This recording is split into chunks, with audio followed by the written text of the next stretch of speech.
Que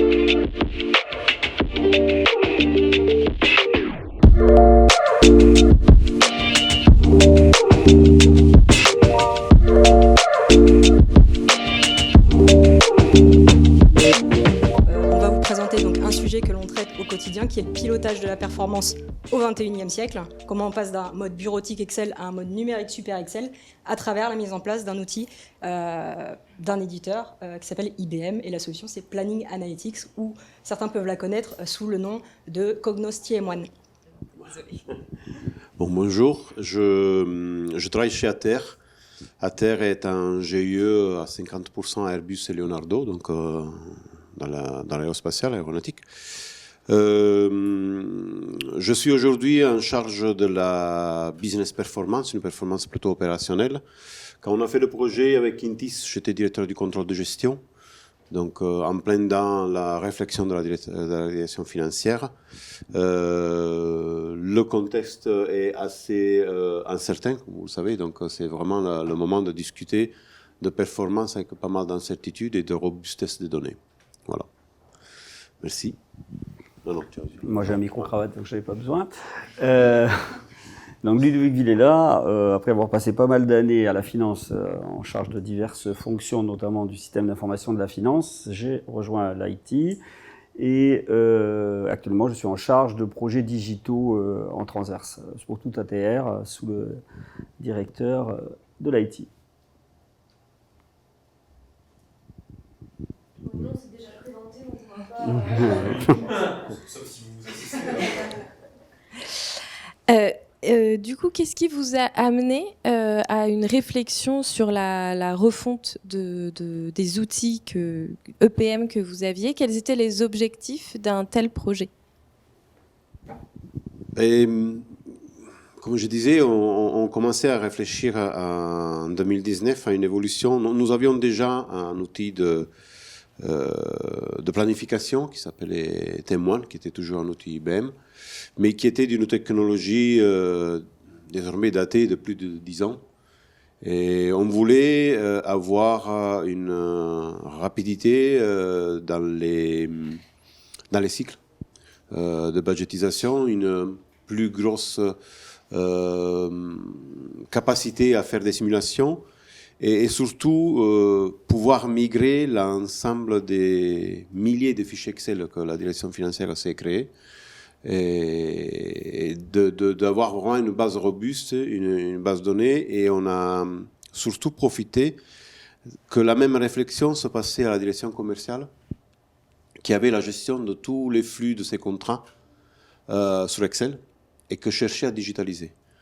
Donc, ce qu'on a fait, c'est les rencontrer, leur proposer de faire ce type de pas ensemble, pour la simple raison que l'objectif d'un point de vue finance était aussi celui-là de mutualiser les investissements, de créer une synergie énorme dans le processus entre la direction commerciale qui alimente énormément nos simulations et nos flux d'entrée au niveau de tous les prévisionnels, et surtout de mutualiser les outils. Parce que souvent dans les entreprises ou dans l'industrie, on le voit beaucoup plus parce que c'est un phénomène d'échelle et de taille, chacun exprime son besoin et il le satisfait au travers d'un outil, et après la direction informatique se trouve à gérer un multitude d'outils, et donc on a essayé de lancer un appel d'offres, un besoin, et la constitution d'un cahier des charges un peu plus ouvert à plusieurs métiers, et dans le but aussi non seulement de digitaliser, mais de robuster, d'agir sous la donnée, un peu en data lake, un peu plus de façon consolidée. Quelles étaient vos attentes sur la solution? Quelles fonctionnalités en particulier, ou qu'est-ce que vous vouliez pouvoir faire sur cette solution? Et peut-être aussi parler de l'appropriation des utilisateurs. En fait, un des buts qu'on s'est donné, c'est que la finance déjà en 2019 allait vers la digitalisation.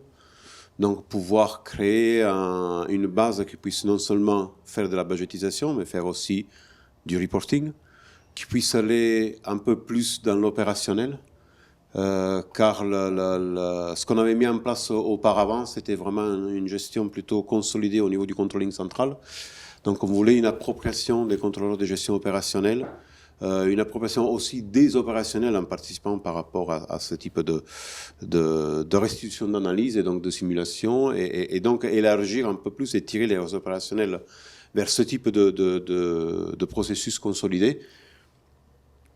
Et en même temps, comme je l'ai dit déjà auparavant, réduire les cycles de traitement et aller vers une solution qui soit un peu plus dans l'air des temps, parce que les technologies ont changé, qu'elles soient un peu moins codées, et donc qu'on soit un peu moins dépendant à chaque fois qu'on puisse faire évoluer de la direction informatique. Et donc aller vers un outil qui soit vraiment beaucoup plus moderne et ouvert à intégrer non seulement la direction financière, mais aussi d'autres métiers et d'autres sources d'information.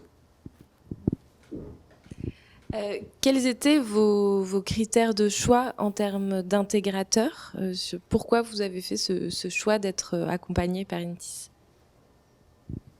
En fait, si je dois être sincère à 100%, on était avec un retour d'expérience un peu négatif sur Team1. Donc sur IBM, trop lourd, trop pas vraiment de facile utilisation. Et on a lancé un appel d'offres en recevant les différents outils qui se passaient sur le marché. Nous, ce qu'on voulait, c'est d'être accompagnés. En fait, on devait développer ça, on devait présenter ce projet avec une idée d'économie et donc à iso-ressources. Et franchement, on ne connaissait pas l'évolution qu'il y avait eu entre-temps IBM, le produit d'IBM. À l'époque, nous, on avait... en fait, Témoin, ce qui nous rendait la vie un peu difficile, c'est qu'il n'y avait pas un moteur visuel de reporting, mais ce qui était tout à fait en ligne avec les besoins en 2008-2009. Mais en 2019, on avait besoin d'avoir vraiment une veste graphique, un reporting, quelque chose qui soit vraiment assez rapide aussi d'interface avec SAP, avec les autres outils. On a lancé cet appel d'offres et ce qu'on a surtout demandé aux intégrateurs, c'est de nous accompagner parce qu'on ne pouvait pas dédier des ressources. Donc les contrôleurs qui participaient au projet devaient faire ça dans leur temps et donc ils ne pouvaient pas se dédier à 100%. Et franchement, qui s'engageait un peu sur le résultat, parce que là, ce qu'on a été surpris, c'est d'avoir un retour parmi les intégrateurs purement en agile, en termes de projet, et donc sans vraiment d'engagement sur le résultat, grâce à l'équipe de Ludovic, qu'on avait créé, nous, un cahier de charges assez complexe et détaillé, vraiment très spécifiquement, peut-être difficile à digérer par les gens qui l'ont reçu, mais parce que c'est très grand. Mais c'est du temps gagné dans la discussion et dans la compréhension aussi pour les intégrateurs. Donc on avait vraiment donné la matière. Et ce qui nous a surpris, c'est la capacité identiste à comprendre tout de suite notre besoin, de nous rassurer par rapport aux 3 autres intégrateurs qui étaient dans l'appel d'offres, de ne pas nous changer l'équipe, chose qu'on avait eu comme expérience auparavant, l'intégrateur du produit, qui nous changeait les personnes parce qu'il les mettait sur d'autres projets. Donc on était vraiment rassurés et je vous assure, on était vraiment accompagnés. Donc une compréhension immédiate des complexités, donc proposer des solutions et surtout un accompagnement. Donc ça a été vraiment le critère. Il faut savoir que nous, on a une procédure quand on lance les appels d'offres qui détermine aussi des risques associés par rapport à la taille des fournisseurs. Antis, c'était un petit fournisseur, était par le procurement, par notre achat, direction d'achat, nommé comme un risque, et nous on a forcé pour avoir quelqu'un qui nous comprenait, qui comprenait le besoin client et qui nous accompagnait, malgré la taille n'était pas forcément celle des autres. C'est pas parce qu'on s'appelle X ou Y qui est synonyme de réussite dans un projet. Voilà. Nous, il y a tout de suite ce rapport de confiance qui s'est instauré. Justement, quels ont été, selon vous, les facteurs clés de réussite de ce projet? Disons déjà, pour le présenter à notre direction, le fait qu'on a embarqué à notre métier. Que cet outil ne soit pas un outil seulement finance, que ne soit pas ni demandé ni imposé par la finance, mais que ce soit vraiment un outil qui est ouvert, et ça reste encore ouvert à d'autres métiers, les RH, on a discuté souvent avec 5 pour le costing, ou autre chose, le chiffrage. Donc nous, on a déjà en interne eu gain de cause en présentant le projet parce qu'on s'est associé avec la direction commerciale.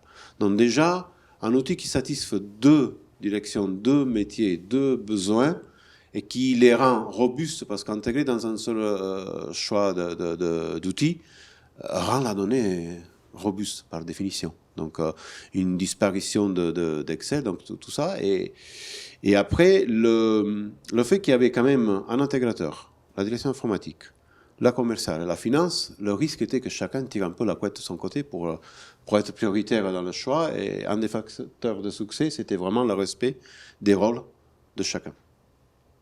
Donc, l'équipe a vraiment senti l'accompagnement d'Antis. Les contrôleurs se sont donnés vraiment à fond. Et, on a vu passer des mails très très tard le soir, mais les gens vraiment ils se sont mis avec passion dedans et le support de Marie et de Seng était vraiment immédiat avec une réactivité énorme. Il faut savoir que tout ça, on a dû le faire avec le Covid, dans le sens que nous on a lancé fin 2019, début 2020 le projet, on a fini l'appel d'offres, on a commencé fin janvier. On a travaillé en présentiel avec Seng et Marie jusqu'en mi-mars.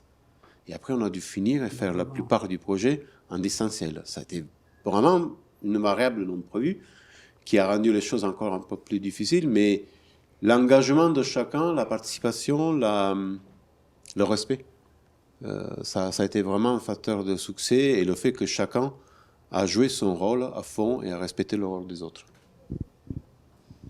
Vous continuez maintenant avec la TMA, c'est-à-dire vous avez une prestation de support. Pourquoi ça vous paraît important de continuer après le projet avec le support ? Alors, je pense que je peux répondre là-dessus. Sur l'aspect accompagnement, je ne reviendrai pas sur ce qu'a dit Francesco, qui a été très fort par Intis pendant le projet, qui est sûrement une des clés de réussite de ce projet les plus marquantes. Un projet, ça vit dans le temps et on a, quels que soient les outils que vous choisissez, vous avez besoin, en fonction de la taille des équipes que vous avez dans votre entreprise, vous avez besoin de partenaires de confiance solides dans le temps pour vous accompagner dans des évolutions, du conseil, de la formation, etc.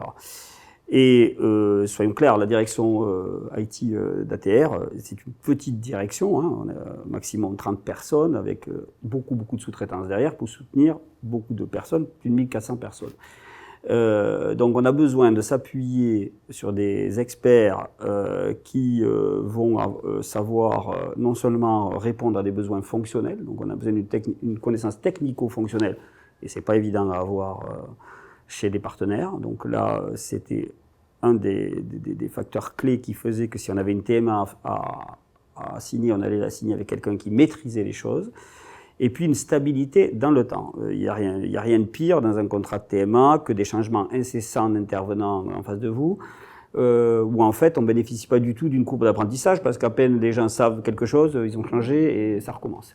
Donc la stabilité des interlocuteurs que vous pouvez avoir en face de vous et la proximité est sûrement une des clés de la réussite au niveau de la TMA. Donc aujourd'hui, au niveau de la TMA, on a une TMA dite de second niveau, c'est-à-dire qu'on a un front, ça passe par moi en général, si on peut, qui filtre, on va dire, les demandes principales. Puis une gestion partagée avec la finance des tickets et de la gestion commerciale qu'on va ouvrir, qui pour de l'évolution, qui pour de l'accompagnement, et un lien direct avec Intis via les RH pour, par exemple, de la formation continue sur quand il y a des changements de personnes au sein des équipes opérationnelles.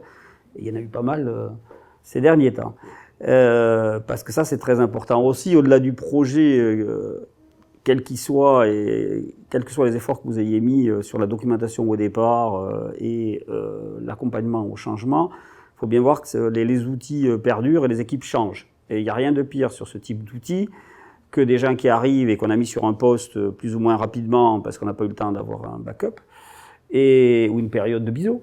Et on se retrouve avec des gens qui sont en charge de process et qui ne maîtrisent pas les choses. Et quelle que soit l'ergonomie de l'outil ou les facilités d'utilisation, il y a besoin de formation. Ça, c'est primordial. Et donc, pouvoir faire appel à des gens qui maîtrisent le sujet et qui ont eu en plus, qui ont implémenté en plus des choses, bah, c'est très confort pour la direction IT, pour accompagner les opérationnels. Donc, c'est pour ça qu'on travaille avec Intis pour la TMA. Merci. On va passer après la réponse plus technique. On rentrera plus dans ce qui a été fait avec une démo. Mais est-ce que jusqu'ici, certains ont des questions sur le projet en tant que tel, besoins fonctionnels, etc. On a parlé d'intégrateurs, il y avait 3 intégrateurs, mais ça veut dire que chaque intégrateur arrivait avec un produit différent. C'était 4 intégrateurs pour 3 produits. Pour 3 produits. On avait 2 intégrateurs pour Planning Analytics. On avait Board et on avait Anaplan. Voilà les outils qui avaient participé à l'appel d'offres. Donc, encore une fois, 3 sur 4, ils s'engageaient seulement sur une méthode agile sur le projet, avec donc un risque sur l'engagement de résultats et ne garantissaient pas le maintien des ressources. Voilà, ce qui est pour nous un facteur très dimensionnant. Et surtout, on avait une mauvaise expérience, donc on ne voulait pas répéter le vécu passé qui était pas top. Comment se concrétisait cet engagement de résultats? Conceptuellement, ça voulait dire quoi?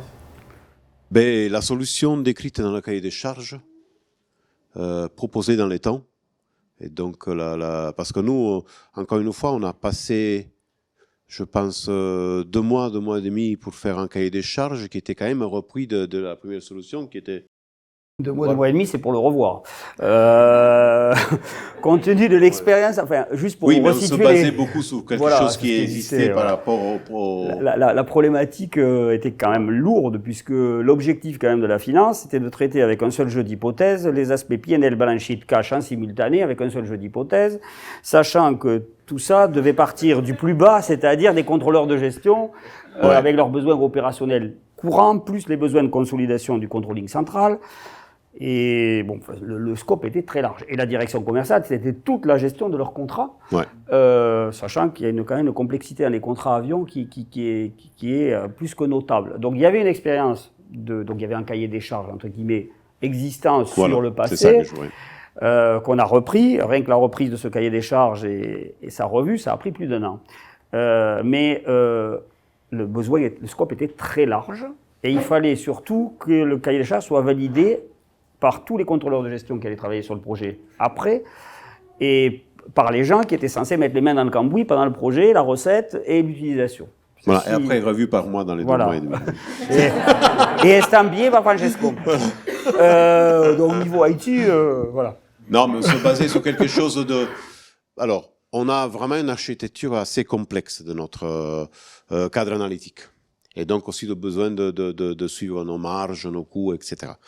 Donc industriellement, on avait une composition assez complexe, mais qu'on avait déjà préparée pour le procès. On n'a pas changé de façon de fonctionner ou de cadre analytique. Et voilà. Donc c'est ça que je voulais dire, on se basait sur quelque chose déjà préparé, mais oui, très complexe. Et franchement, pas tout le monde avait vraiment compris les enjeux et le besoin qu'on avait. Donc, quand on a interviewé les intégrateurs dans l'appel d'offres, il y a eu beaucoup de questions-réponses où on voyait vraiment que la personne en face ne comprenait pas jusqu'où nous on voulait aller, pourquoi on voulait ce type de détails. En sachant aussi qu'on sait qu'on est assez rare à budgétiser dans le même outil le compte de résultat, la trésorerie et le bilan. Voilà. Enfin, au niveau vision IT, clairement aussi détaillé fonctionnellement que soit le cahier des charges fonctionnel. Et quand on ajoute en plus les contraintes IT de temps de réponse, de disponibilité, de simulation, enfin peu importe tous les critères, clairement, quand on a eu un retour des bidders sur ces sujets-là, il est clairement apparu qu'au-delà de la présentation qui clignote toujours très bien sur PowerPoint des outils différents que vous pourrez vous présenter sur le marché, il y a des gens qui comprenaient ce qu'on voulait et d'autres qui ne comprenaient pas, ou pas assez. Et qu'en plus de ça, sur la durée, puisqu'en gros, on nous a dit à l'IT, vous avez entre 2 OP pour mettre en place un outil, former les gens et attaquer sur le nouvel outil. Ça vous laisse 7 mois, 8 mois maximum.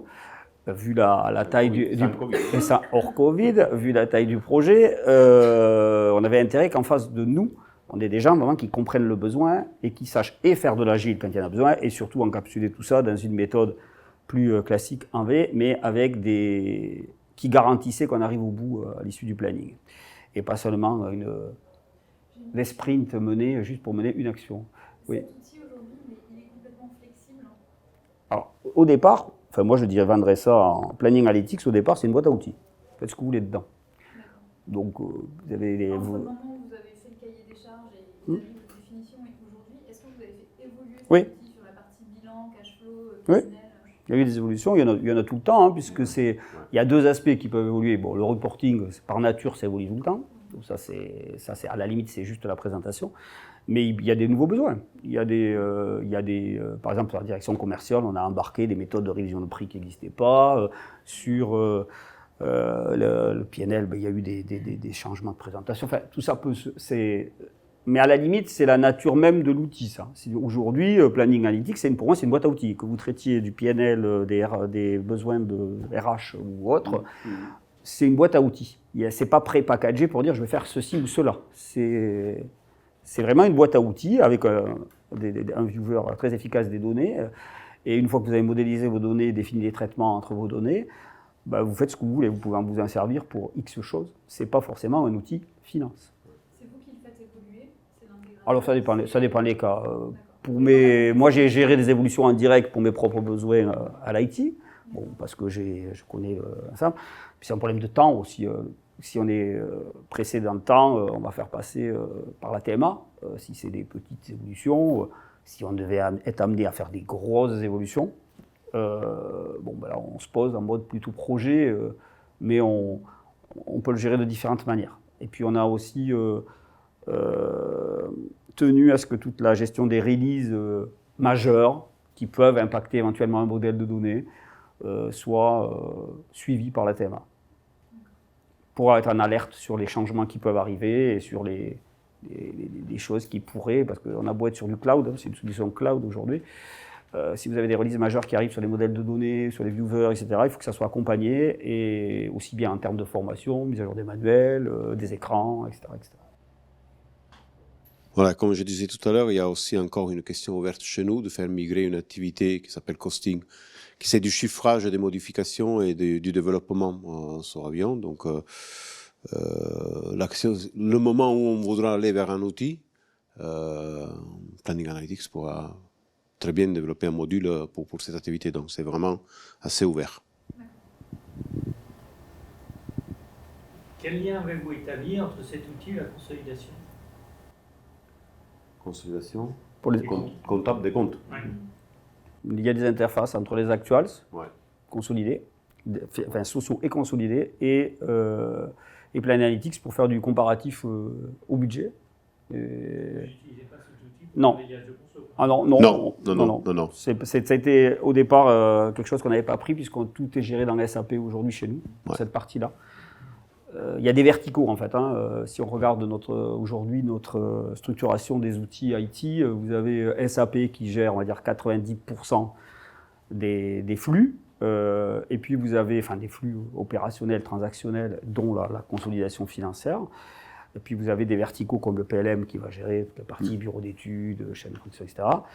Vous avez des outils spécifiques qui sont interfacés avec SAP, comme Planning Analytics, qui récupèrent donc des données soit d'actuals pour les comparer à déjà consolidés ou pas, pour élaborer du reporting en delta, des analyses différentielles. Mais on a, de fait de la taille aussi d'ATR, on n'a pas 10 000 outils non plus dans la maison. C'est-à-dire qu'on a, par rapport à Airbus par exemple, nos grands voisins, qui font des POC à tout va sur plein d'outils, puis à la fin ils choisissent. Nous, quand on choisit un outil, c'est pour déjà une durée. On le fait durer dans le temps, et donc on l'interface avec le reste de l'écosystème de la manière la plus simple possible, pour essayer justement d'avoir quelque chose de robuste. Ouais, et le choix a été fait de faire une budgétisation, un forecast, tout le prévisionnel déjà consolidé. Donc voilà, en vision groupe déjà consolidé. Donc ça, analytique. Hein? Oui. Dans quelle mesure vous avez pu vous gagner en termes de mesure d'écart entre vos forecasts et vos actualités grâce à cet outil? Disons que le premier gain, c'est vous avez un historique inversionning. Donc déjà, quand vous échangez les Excel, vous savez dans les Excel, il y avait toujours le problème du versionning. Après, il y a le fait de tracer, d'avoir un historique. Une fois que vous êtes sous l'outil, après 12, 18 mois, 24 mois, vous pouvez faire aussi des tendances. Donc c'est vraiment les cycles de budgétisation se réduisent parce que les données sont déjà dedans. Et on peut prendre, comme on emporte les données des SAP, on peut prendre des données du réel pour faire des simulations. Et donc tout ça sans devoir se constituer un fichier Excel à chaque fois. Donc ça, c'est vraiment le retour sur investissement du fait de ne pas devoir repartir à zéro à chaque fois et garder aussi un historique de tendance sur ce qui est les précédentes évolutions. Vous pouvez faire plusieurs versions de votre OP, de votre prévisionnel, que ce soit cash, que ce soit PNL, et garder toutes ces versions selon comment vous voulez jouer dans la simulation. Donc tout ça, c'est énorme. Puis en termes d'analyse d'écart, par rapport à un besoin fonctionnel d'étudier la nature de l'écart, qu'est-ce qui constitue l'écart, si vous avez stocké en amont les données, quantité, prix, taux de change, etc., vous allez pouvoir, que ce soit pour la version actuelle ou pour les versions budget, vous allez pouvoir très facilement aller expliquer un écart parce que vous avez en amont les éléments constitutifs des valeurs. Et si vous me stockez qu'une valeur consolidée qui n'a pas ce détail-là, pour l'expliquer un écart, vous repartez avec vos Excel. Voilà.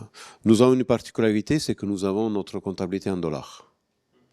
Et donc on a des taux de change et des couvertures d'échange. Donc un outil comme ça vous permet de vous faire des versions avec des analyses d'impact de taux de change et surtout dans des moments de volatilité importante. De vous créer aussi des impacts de change de version rien que pour ça. Voilà. Et au niveau justement des utilisateurs, notamment des contrôleurs de gestion par exemple, est-ce que vous avez eu un retour sur le changement d'outils et de méthode, sur qu'est-ce que ça leur a apporté? Déjà, ils utilisaient très peu le prédécesseur. Donc la comparaison s'est faite entre un Excel et un système intégré. Donc c'est ça. Donc, et donc ils l'ont pris en main dès le départ et on leur a laissé vraiment développer, customiser à chacun selon leurs besoins. Parfois, mais c'est mon personnel avis, trop poussé dans le détail parce qu'il faut pas tomber dans le piège que quand on veut développer, on va être rassuré par le détail. Et quand vous faites du prévisionnel, il faut rester simple et pas faire de la comptabilité analytique prévisionnelle. Mais le prix à payer, c'est que le contrôleur de gestion soit satisfait. Et si c'est satisfait par un détail, on est descendu parfois dans un détail un peu plus poussé. Ça, c'est la façon il y a toujours des compromis dans la vie de tous les jours et donc dans la façon de voir les choses. Donc, eux, ils se sont vraiment appropriés de leur partie. Et donc, ça leur facilite surtout le contrôle budgétaire parce qu'ils sont descendus dans un détail assez proche des SAP qui leur permet une analyse assez fine. Précédemment, c'était vu comme un outil, le précédent outil, comme un outil purement de consolidation. Donc c'était vu comme un outil qui, entre guillemets, embêtait plutôt les contrôleurs de gestion qu'autre chose, puisque le contrôleur de gestion devait fournir des données pour alimenter l'outil, faire la consolidation, était faite en centrale et c'était surtout utilisé en centrale. Là, c'est l'outil en front, c'est l'outil des contrôleurs. Donc, de fait, ça change la donne en termes d'appropriation. Mais c'est vrai qu'on a dû répondre, pour le coup, à un panel d'exigences beaucoup plus vaste. Mais c'est le prix à payer si vous voulez qu'ils lâchent leur Excel. Hein. Sinon, ils ne lâcheront jamais l'Excel. C'est clair. J'avais la question justement par rapport aux utilisateurs, parce que là, vous parlez beaucoup des contrôles de gestion. Qui utilisait finalement Planning Analytics, qui contribuait finalement à alimenter les prévisions, les versionning, le budget? Est-ce que c'était l'outil de la finance ou est-ce que finalement chaque département contribuait au forecast ou accéder à des données en consultation. Enfin, c'est un peu sur l'aspect utilisateur. Il y a les deux. Ouais. Aujourd'hui, il y a les deux. En fait, il y a la direction commerciale qui gère ses contrats et ses flux économiques liés au contrat. Au quotidien. Donc, au quotidien, ils représentent pratiquement 70% de nos revenus et de notre cash-in. Donc, c'est quand même eux qui le génèrent de façon assez importante.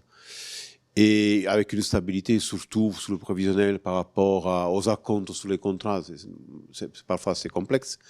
Alors que l'activité d'après-vente est beaucoup plus linéaire et simple.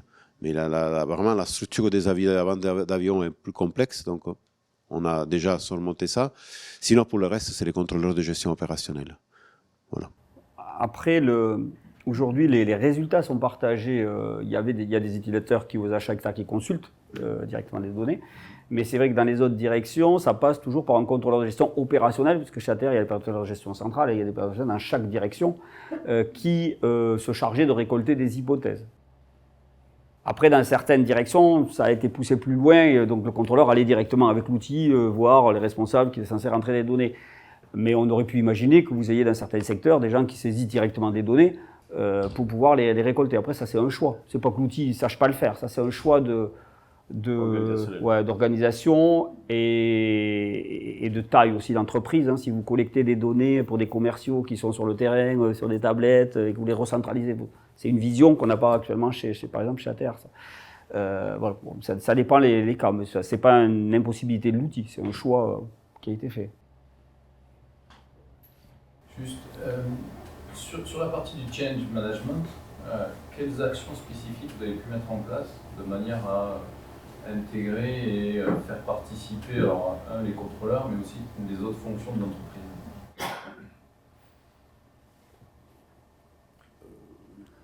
Je dirais que le besoin commun qu'on avait avec la direction commerciale a fortement aidé, parce que dans le monde aéronautique, la direction commerciale a un poids énorme.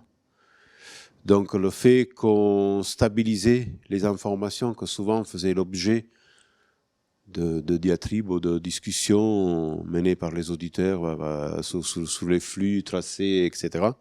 Donc ça a amené une sorte de vue commune, parce que eux aussi, ils avaient tout leur bas sur des Excel monstrueusement complexes et difficiles à digérer, à maintenir. Donc le fait qu'après, ça soit mis sous le même outil, ce qui a été vraiment bien comme changement, c'est qu'on a poussé les gens à être transparents et à augmenter le partage. Ça, c'est de départ pas gagné, mais après, dans le projet, en le vivant ensemble, ça montre bien le résultat et les gens, ils y vont naturellement. Si on l'imposait dès le départ, ça aurait été beaucoup plus difficile, le changement, justement.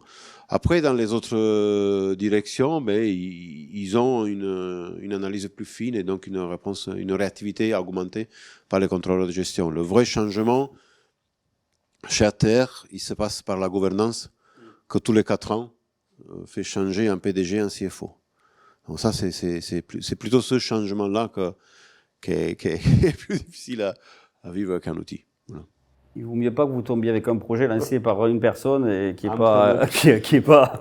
On a eu de la chance, on a eu le même pendant tout le projet. Ouais. Mais par contre, il faut qu'il y ait un lead suffisamment haut, une vision IT. Si au niveau fonctionnel, quels que soient les moyens que vous ayez à l'IT ou quelles que soient les choses que vous mettez en place, si vous n'avez pas un leader fonctionnel qui a les capacités de vous répondre, d'organiser les équipes, de les embarquer, si le lead est trop bas, ça ne marchera pas. Parce qu'il faut qu'il y ait des gens qui aient autorité pour décider, pour mobiliser les ressources, pour leur faire faire, quand on est en mode projet, qu'en plus vous ne détachez pas les gens spécifiquement pour le projet parce qu'ils ont l'opérationnel à faire, pour qu'ils se dégagent du temps. Donc cette partie qui pénalise beaucoup de projets informatiques, quels qu'ils soient, il faut absolument qu'elle soit traitée en amont. Il faut expliquer, il faut embarquer, et ça il faut créer la confiance au départ. Sinon, ça peut être très vite compliqué. Mais c'est valable pour ce projet-là comme beaucoup d'autres. C'est la raison pour laquelle je disais que c'était un facteur clé du succès de ce projet. Vraiment que chacun a joué son rôle dans le respect des autres, mais ils se sont tous engagés, ils ont tous cru qu'on allait vers une amélioration de notre quotidien au travers d'un outil.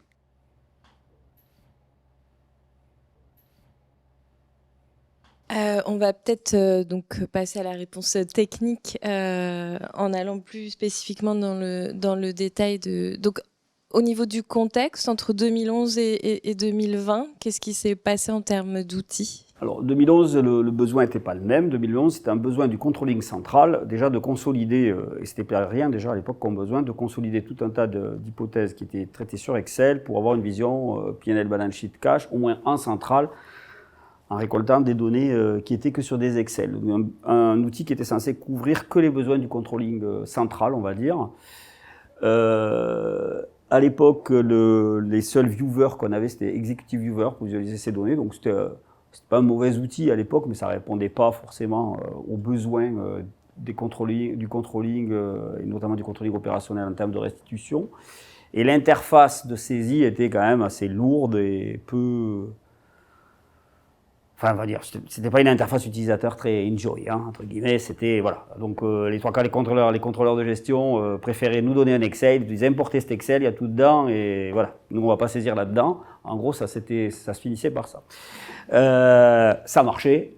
On avait quand même gagné beaucoup de temps, hein, parce qu'à l'époque, un moindre changement de plan de production à la main prenait des semaines, et là, on pouvait le faire quand même beaucoup plus rapidement, mais c'était avec une techno donc le moteur, par contre, le moteur dessous, TM1 faisait bien son office, hein, c'était pas la question, hein, puisque c'était un moteur qui gérait des cubolabs qui a toujours bien fonctionné, hein, c'est pas une techno qui marchait pas, mais bon.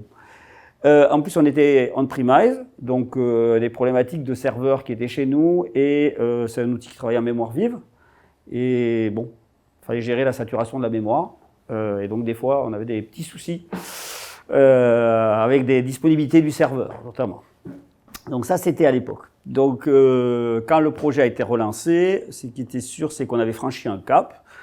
On n'était pas... en plus, le scope de ce qu'on nous demandait était quand même beaucoup plus large. Donc, il y avait deux principaux défis. Il fallait quelque chose d'ergonomique et de facile à utiliser par les utilisateurs. Il ne fallait pas qu'on ait plus de contraintes, ou moins de contraintes sur les aspects stockage, temps de réponse, maintenance des serveurs, etc. Et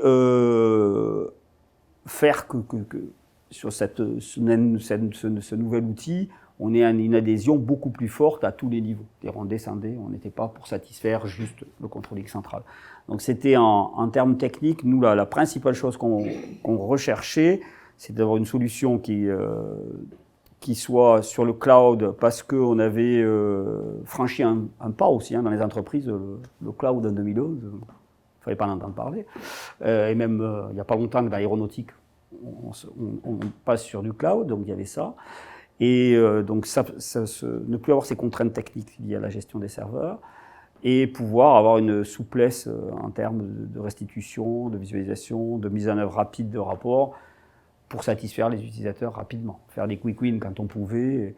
Donc là, ce qui était important pour nous, c'était ça. Après, là, sur l'outil qui a été choisi pour le coup, comme fondamentalement derrière Planning Analytics, il y a un modèle de données qu'on connaissait, entre guillemets, une puissance de modélisation qu'on connaissait, même si elle a beaucoup évolué entre-temps, on était quand même, Vision IT, rassuré. C'est-à-dire que nous, quand l'appel d'offres a été lancé, Vision IT, on n'était pas, nous, repartir avec IBM, ça ne nous perturbait pas plus que ça. Hein. Au contraire. Parce que derrière tout ce qu'on nous vendait, derrière d'autres outils où on avait du mal à savoir ce qu'il y avait sous le capot, on ne partait pas en terrain connu. Donc, Vision IT, ce qui nous importait, c'est que les utilisateurs, eux, reviennent vers nous en disant « ça nous va ». Donc, il a fallu des démos d'outils. Hein. Il y a eu des démos, des retours de soutenance. Et au final, ils ont oublié que c'était le moteur, c'était toujours TM1 dessous. C'était pas gagné au départ, hein. Je vous le dis, ça c'est clair. Donc du coup, est-ce que on peut décrire un peu l'existant comment Aujourd'hui non, avant le projet, comment donc Alors, on a déjà parlé le projet, de plusieurs une forêt choses, de mais- fichiers Excel. Une forêt. Qu'il fallait intégrer par chargement, fichier CSV, dans l'outil, un temps de cycle pour aller reconstituer tout ça en PNL balance sheet cash assez long, qui rendait à chaque simulation le système indisponible des fois 2-3 heures, malgré les puissances de calcul qu'il y avait sur nos serveurs. Hein. C'était lié à la techno.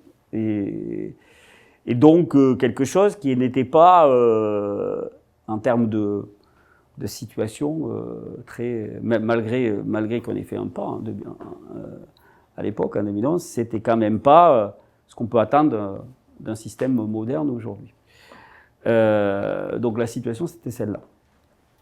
Donc, les résultats, en termes de changement, les gens partaient, puis le lendemain, ils avaient leurs résultats sur les cubes de conso, quoi. Mais ce n'était pas l'idéal. Hein. Franchement, ce n'était pas du temps réel, loin de là. Sachant qu'il y a quand même, bon là, ça paraît simple, mais il faut bien voir que chez ATR, en termes de business et de compilation de données, c'est quand même très compliqué. Hein. Vous avez la production avec un plan de prod compliqué, un backlog compliqué, la prévente, une activité qui est loin d'être simple, une consolidation et un traitement des données qui tombent sur les centres de coûts, que ce soit de masse salariale ou des frais dits généraux, complexes, avec des clés d'allocation qui sont, voilà, une gestion des fixed assets compliquée, enfin bon, bref, beaucoup de choses. C'est marqué ATR, entreprise compliquée. Sur ces aspects-là, elle l'est. En fait, c'est un gros, comme je dis, ATR, en termes de structuration, pour ces sujets-là, c'est un Airbus miniature. Hein. Vous avez qu'un programme, certes, mais c'est toutes les mêmes problématiques. Vous avez donc derrière, de la conception au financement des ventes, vous avez, c'est quand même des process qui sont loin d'être simples. Donc, dès qu'on commence à s'ennuyer, on change les hypothèses. Et en plus, voilà, à peine vous avez fini, les contrôleurs, on change tout. Alors, bon, voilà. Donc à l'IT, bon. Dès qu'on touchait à ça, ça ne nous paraissait pas si simple. Donc voilà comment ça se passait avant. Et du coup, aujourd'hui du coup, aujourd'hui, on a... on a quelque chose... Et déjà, c'est mieux présenté. Non, mais... Cinq va vous détailler ce qu'on a fait en termes de data lake. Ludovic disait que c'était... ça paraissait simple, effectivement, sur le schéma, ça paraît simple. Et croyez-moi, en fait, aboutir à ça, c'est une amélioration par rapport à ce qu'il y avait avant. Une très grosse amélioration. Ok, donc ça vous donne une idée un petit peu de la complexité des enjeux qu'il y avait avant qu'on intervienne sur le projet. Ce qui est important de retenir ici, c'est déjà de voir, en fait, en gros, que dans la réponse technique, on a considéré toutes les activités d'ATR, et Francesco et Ludovic en parlaient tout à l'heure. Donc, il y a par exemple la partie plan de production, la partie service, avec tout un tas d'activités, de sous-activités dans les services. Il y a la R&D, il y a la RH, etc., etc. Et chacune de ces activités avait sa base de données métiers, ses spécificités métiers, ses propres indicateurs. Et tout ça, il fallait le traduire en une vision ensuite consolidée à la fin pour que ça parle au controlling central. Donc, l'enjeu de cette réponse technique, ça a été de co-concevoir avec chacun des key users qui étaient nommés par activité, hein, tout simplement, des modules qui leur permettent de conserver quelque part leur granularité de travail, leur environnement de travail avec leurs données de base, leurs indicateurs, leur fréquence d'utilisation, etc., de leur laisser de la liberté en termes de simulation, en termes de versionning, donc de leur laisser le choix, même si on ne consolidait qu'une seule version par mois, par exemple, mais eux, entre deux, de faire 2, 3, 4, 5 itérations si nécessaire. Et puis, derrière, d'avoir une consolidation globale avec ceux auxquels tient beaucoup Ludovic. Donc, une hypothèse se traduit en PNL, cash et balance sheet, quoi. Donc,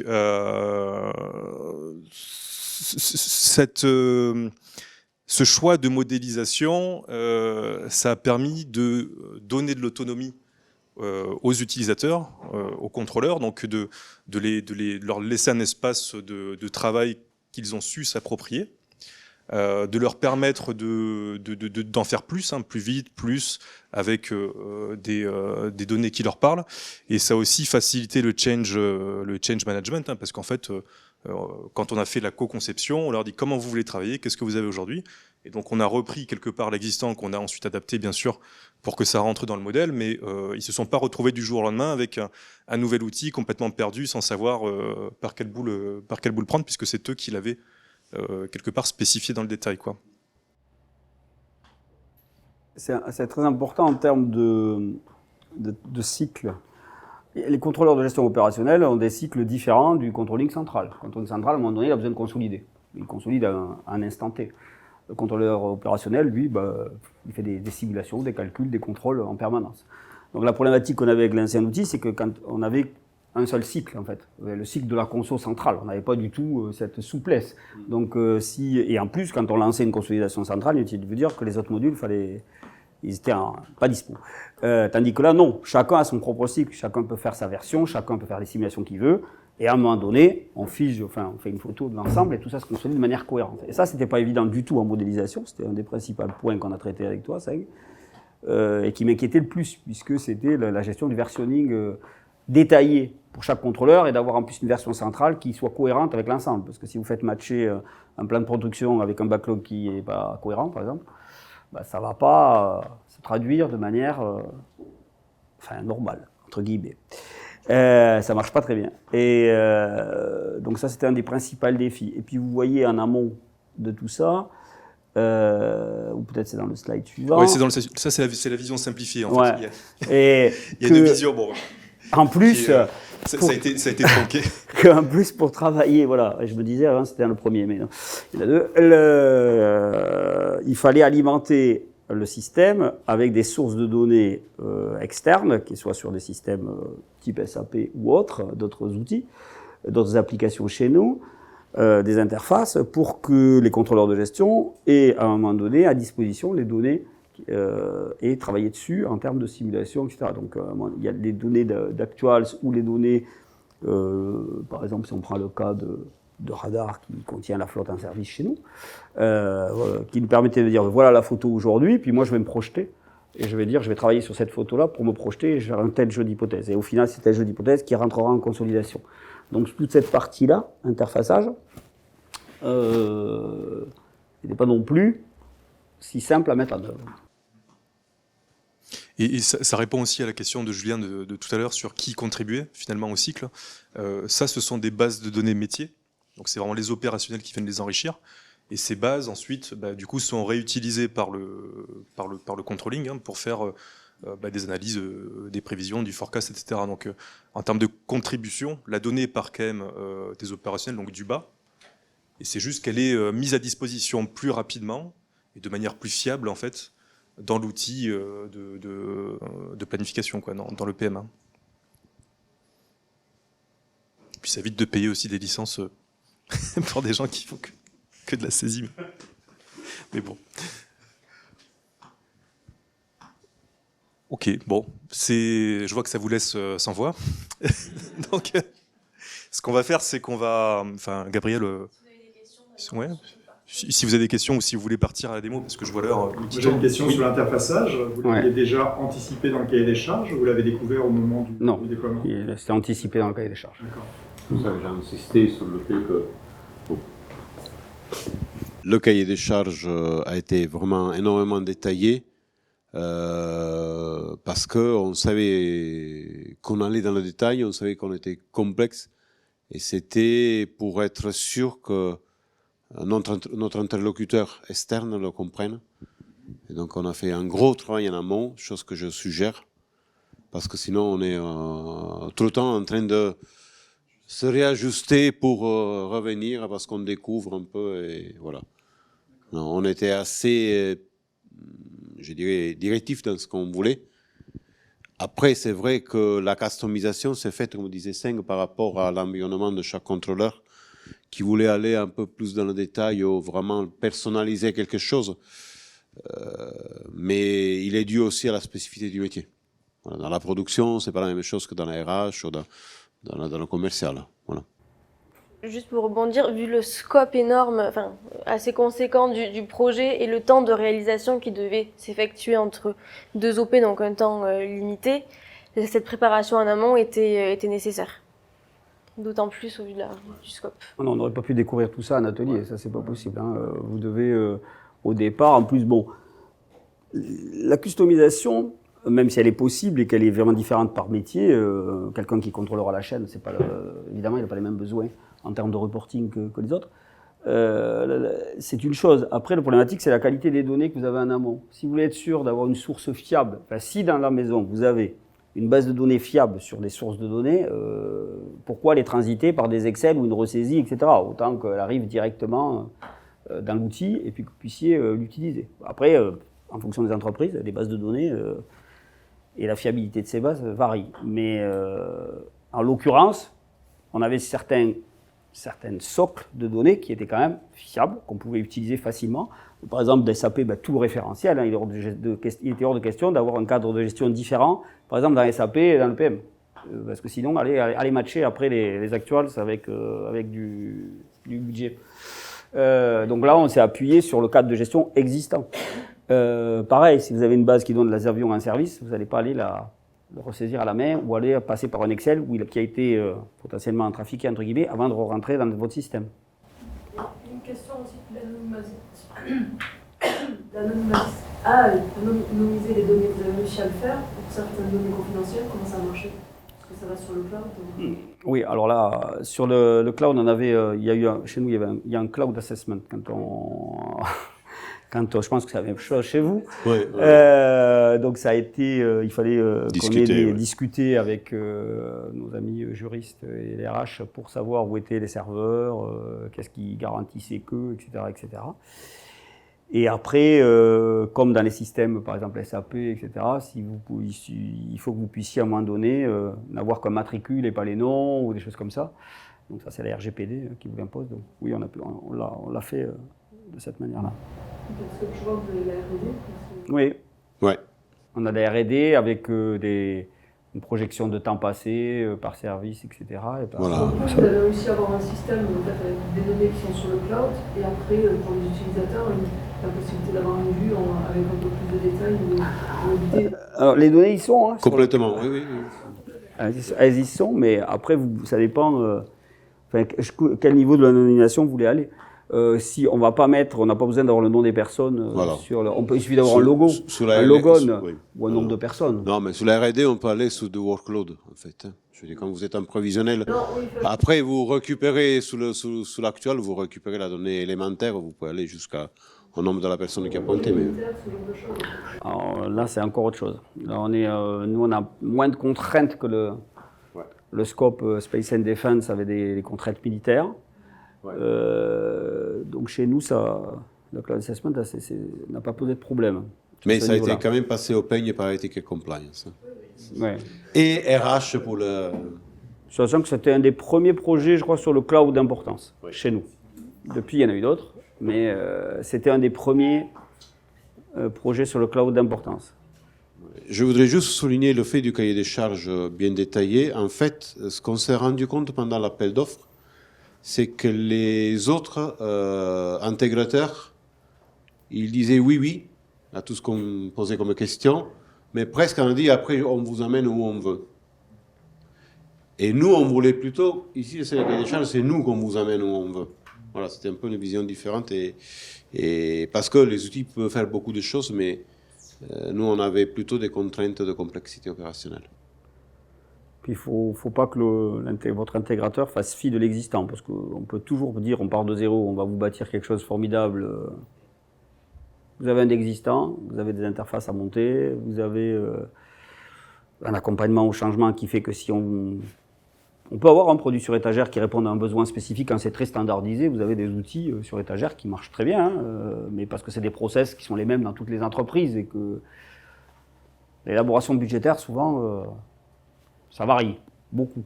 Et les personnes ont besoin de se retrouver avec leur manière aussi de travailler, même si vous pouvez les changer, mais vous pouvez faire beaucoup de choses. Mais il faut quand même que ça réponde à ça. Et ça, c'est important que l'intégrateur le comprenne. Et moi, pour rien vous cacher, j'avais dit à Asseng que clairement, ce qui avait fait la réussite du projet, c'était sa compréhension des besoins et son expérience aussi aéronautique et passée et industrielle, qui permettait de savoir qu'en face de moi, j'avais quelqu'un, puisque c'était mon principal interlocuteur, qui comprenne exactement les problématiques et métiers et techniques. Si vous n'avez plus d'autres questions sur cette partie, je vais essayer de concrétiser un peu ce beau schéma en faisant une présentation partielle, parce que si on allait dans tout ça, on en aurait pour tout l'après-midi, et de ce qu'on a mis en place donc, chez ATR. Alors, les données que vous allez voir, donc c'est des données, donc on est sur l'environnement de dev, donc soit elles sont fausses, et si on n'a pas pu les rendre fictives, on les a masquées et floutées. Donc, côté confidentialité, normalement, tout est bon. Donc ça sert à rien de prendre des photos pour les revendre aux concurrents, ça marchera pas.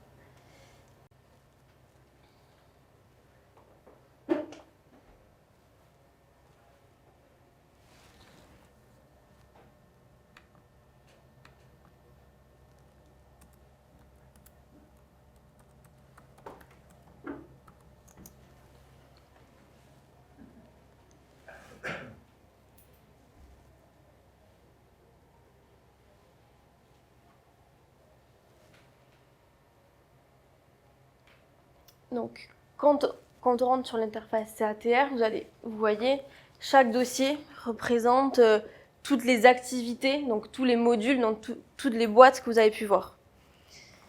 Donc, bon, ici, j'ai tous les droits, donc je vois tout, mais bien sûr, côté sécurité, chaque personne n'a accès que à ce qui le concerne.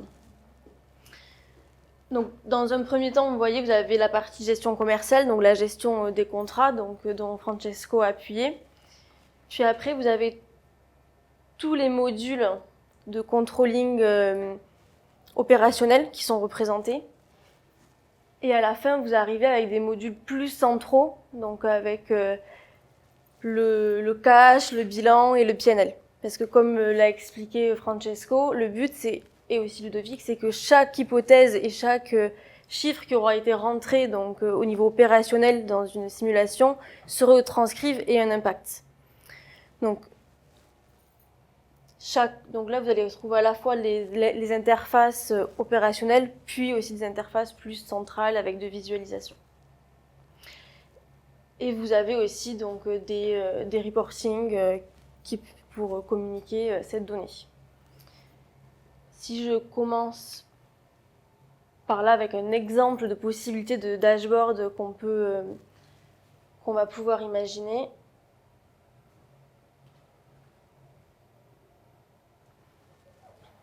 Donc quand on fait des simulations, c'est sympa, mais après il faut pouvoir communiquer et retranscrire nos hypothèses avec les résultats. Donc on a accès donc avec des outils, un outil qui se rapproche de celui de la BI avec de la visualisation. Vous pouvez voir des hypothèses par exemple en haut avec un nombre de livraisons, les hypothèses de masse salariale qui ont été prises, retranscrites avec des résultats d'hypothèses. Donc qu'est-ce que ça donne en termes de revenus, qu'est-ce que ça donne sur ma mensualisation des livraisons, etc. Donc des rapports qui sont dynamiques, qui peuvent être donc flexibles, où je peux changer si je veux voir l'évolution, etc. En présentation, si on doit faire la présentation du budget, si le central doit venir voir le DG et présenter toutes les hypothèses, qu'est-ce qu'elles ont donné, ce que ça donne, c'est quand même sympa de l'avoir sur le même outil et de ne pas avoir à le transférer ailleurs. Et des fois, faire jouer entre si je change une hypothèse, qu'est-ce que ça donne, on a la possibilité d'avoir une flexibilité. Donc là, ce rapport, il montre 3 parties, le commercial, la production et les ressources humaines. On pourrait imaginer qu'il y en ait plein d'autres. On peut naviguer à l'intérieur pour avoir des données plus spécifiques, par exemple, sur l'aspect commercial. Bon, je ne vais pas m'étendre sur les possibilités de dashboarding que propose l'outil. Globalement, vous les connaissez. Enfin, si vous avez eu contact avec les outils de BI, vous les connaissez. Qui crée ces rapports et qui les maintient aujourd'hui? Chaque département ou c'est fait en centrale? Il y a les deux. Il y a des gens qui ont... Enfin, on a formé les gens à créer des reports. Donc, ils peuvent chacun créer des reports s'ils le souhaitent. Il y a des reportings qui sont, on va dire, standardisés, qui ne changent pas. Et puis, c'est en fonction du temps aussi. Ils peuvent nous demander aussi de faire pour eux des choses s'ils n'ont pas le temps de le faire. Mais normalement, après une formation, les utilisateurs peuvent créer des reportings seuls. Après, voilà, il faut une formation, puisque évidemment que c'est des vues de données qu'il faut maîtriser. Hein, mais c'est comme tous les... Enfin, si vous travaillez avec Power BI, pareil. Ça marche à peu près de la même manière. Hein. Chose qui était impossible auparavant. Non, avant c'était... C'est important en termes de cycle, de traitement et de réalisation. Dans le projet qu'on a réalisé, au début, on nous a demandé de produire un certain nombre de rapports pour ne pas partir de zéro. Donc là, ça peut être ce style de rapport vraiment pour le central ou tout ce qui est exécutif. Mais chaque module a aussi ses propres rapports plus détaillés, etc. Qui correspondent à son activité. Et qui peuvent faire vivre suivant les besoins parce qu'ils sont en évolution. J'imagine qu'il y a des formules de calcul également derrière. Alors bien sûr, il y a des formules... La base de données... Non, il y a des formules de calcul. On pourra s'y étendre hein, si on réalise une démo, mais qu'on peut tracer l'ensemble des calculs, on peut remonter les hypothèses, on peut avoir des accès aux détails, même si sur un dashboard très, pour l'exécutif, pour une réunion high level, on est capable de, si on nous demande, le 6, là d'où ils viennent, d'avion, ça vient d'où, on est capable de retracer l'information sans avoir à ouvrir 10 fichiers Excel pour savoir quelle hypothèse j'avais prise. En termes de calcul, il y a deux types de calculs. Il y a le calcul qui sont faits, qui sont stockés, entre guillemets, et vous pouvez aussi faire des calculs à la volée, dire je veux faire une différence entre deux colonnes, etc., à la volée, qui n'étaient pas initialement prévus, qui vont faire l'objet soit d'un calcul stocké ou pas. Donc ça, vous pouvez faire les deux. Donc il y a les deux calculs qui sont prêts. Si vous faites, par exemple, une justification d'écart détaillée, ça va être précalculé. En fait, vous avez un algo qui tourne soit en mémoire vive, soit par process derrière. Et vous allez interroger le résultat directement. Soit vous décidez de faire des calculs à la volée. Là, c'est comme une calculette. Hein. Mais là, par exemple, c'est tout simple. Là, si je prends un petit exemple, si je voulais additionner ces deux clients, là, ça n'a pas forcément de sens, mais je peux, en 2 clics, me créer un calcul qui fait l'un plus l'autre. Et ça Et là, on le voit. On a 4 avions. Bon, là, c'était du basique, mais il y a des calculs comme ça qu'on peut vraiment faire à la volée. Je pourrais redesigner en live ma vue si je le souhaitais, si je voulais présenter l'information différemment, ponctuellement. Imaginez, ça, c'est un TCD en fait. Mais tout se passe dans la même interface. Vous avez et la formule de calcul et le visuel qui se met à jour automatiquement. Oui. Parce que d'habitude, c'est séparé ça. Pas là. Après, bien pour sûr, les calculs à la volée. Hein. Après, des calculs complexes. Une certaine autonomie et capacité d'interagir avec son propre directeur. Pour les calculs qu'on peut faire à la volée. Si vous faites des calculs complexes, je pense à la révision des prix pour les formules de... Après avec un nombre de paramètres tels que bon, Alors, voilà. Ce qu'on fait pour les calculs complexes, où on a des paramètres sur lesquels on joue, on va créer une table de paramétrage où vous allez pouvoir jouer. Donc là, en live, ça va se mettre à jour. Mais si vous voulez, c'est vrai, inventer un nouveau calcul complexe de n'importe où, vous n'allez pas pouvoir le faire à la volée là. Mais on peut charger des versions différentes, par exemple des hypothèses différentes. Un plan de production à X avions et un autre différent, on peut faire recharger une version différente et faire jouer la simulation pour voir les impacts immédiatement. Ça, c'est un gain énorme. Tout dépend de votre modèle, hein. Ça dépend vraiment de la modélisation derrière. Pour chaque version, et là, ça peut se faire en live. En fait, ça dépend aussi vraiment du besoin fonctionnel. C'est-à-dire que je prends l'exemple des allocations. C'est pas parce qu'on change une donnée qu'on veut tout de suite voir comment ça se traduit derrière de manière... Non. Est-ce que vous avez besoin de rafraîchir le PNL en temps réel? Pas forcément. Aujourd'hui, pour les centres de coûts, puisque c'est ça dont tu parles, il y a des clés d'allocation complexes qui vont aller diviser une masse vers X centres de profit, par exemple, avec des calculs en cascade. Vous n'avez pas besoin que chaque fois que vous changez une valeur d'un centre de coût, vous recalculiez le PNL. D'abord parce que ça n'a pas forcément sens, et puis que le temps de cycle serait, pour le coup, vous modéliserez beaucoup de ressources. Donc ça fait partie de la modélisation. Donc là, à ce moment-là, vous avez un calcul différé. Vous allez appuyer à un moment donné sur un bouton qui va dire « je lance les calculs ». Et donc ça va alimenter vos calculs. Ça dépend vraiment du besoin. Mais et ça se fait par module, en fait. Bon, c'est vraiment... J'aurai l'occasion, si lorsqu'on se rencontrera ou re-rencontrera, d'aller plus en détail dans toutes les possibilités de visualisation et de navigation. Mais voilà, en tout cas, l'outil répond à ce besoin en donnant de la flexibilité aux utilisateurs. Et pour la petite histoire, on a bien embêté Marie sur les possibilités de reporting.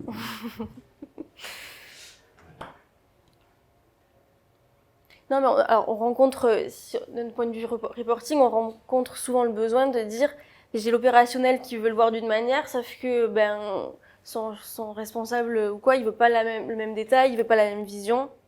Nous, ce qui compte, c'est que la donnée elle soit stockée.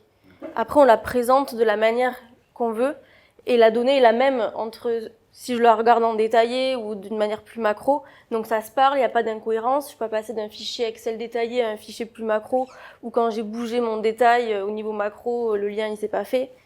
Donc ça répond vraiment à ces... En fait, la donnée va pouvoir être adressée et communiquée à différentes personnes de la manière dont on souhaite qu'elle soit adressée, avec la pertinence qui lui convient. C'est à la fois un outil de construction budgétaire et à la fois un socle de données puissant à la fin sur lequel on va pouvoir aller faire des analyses.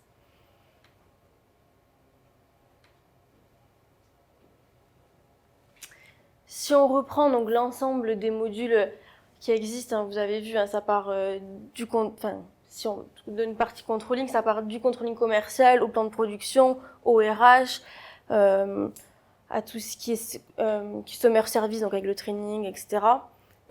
Donc c'est vraiment très très vaste. Aujourd'hui, je vais vous présenter une partie de la gestion commerciale et un bout du controlling commercial pour montrer justement le lien qu'on a pu, et la synergie qu'on a pu créer entre un module qui est vraiment très opérationnel, qui permet de gérer des contrats par les commerciaux, et avec le lien, comment c'est retranscrit et utilisé par le contrôleur opérationnel commercial.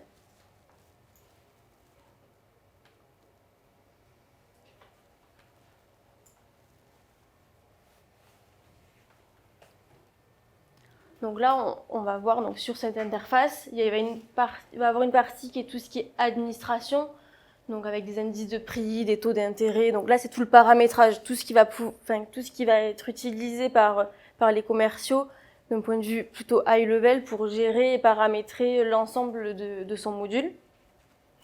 Après, on va avoir une partie plutôt input, donc c'est là où le contrôleur, le commercial va pouvoir justement rentrer ces nouveaux contrats et alimenter sa base de données, et une partie après plus reporting et consultation de la donnée. Globalement, l'ensemble des modules sont composés de cette façon, c'est-à-dire qu'on a trois parties, une partie contribution, une partie plus d'analyse et une partie d'administration, ça peut être du versionning, ça peut être comme là des taux d'intérêt, etc. Si je suis un contrôleur, non pas un contrôleur, j'ai du mal. Si un administrateur de contrat. Voilà, un administrateur de contrat, je viens de recevoir un mail disant que sur mon contrat, j'ai une nouvelle commande ou quoi, je veux vouloir soit consulter les prix, soit les mettre à jour. Il faut les simuler à terminaison surtout. Voilà. Parce que les prix varient en fonction des dates de livraison. Là, ça c'est le manager à qui appartient le contrat, donc on va dire moi. Ici, je vais choisir mon client. Ça va me proposer par exemple par défaut un contrat, mais je vais pouvoir aller en choisir d'autres si nécessaire. Et je vais le trouver. Alors là, j'ai pris un contrat qui est vide pour des questions de confidentialité, mais il faut essayer de se projeter. Donc ici, j'ai qu'un seul avion. Donc, mais il faut imaginer que sur le contrat, on pourrait rattacher une multitude d'avions commandés. Si jamais là, j'en ai qu'un seul et que je veux en ajouter un, on peut en ajouter un. Si je veux les réordonner d'un ordre de priorité ou de production, je peux le faire. Ça, c'est d'un point de vue macro et high level. Donc là, je sais où j'en suis sur ce contrat. Mais si j'ai besoin d'aller voir un peu plus précisément d'un point de vue date ou d'un point de vue prix, je peux y aller. Ici, le challenge, ça a été de retranscrire un fichier de...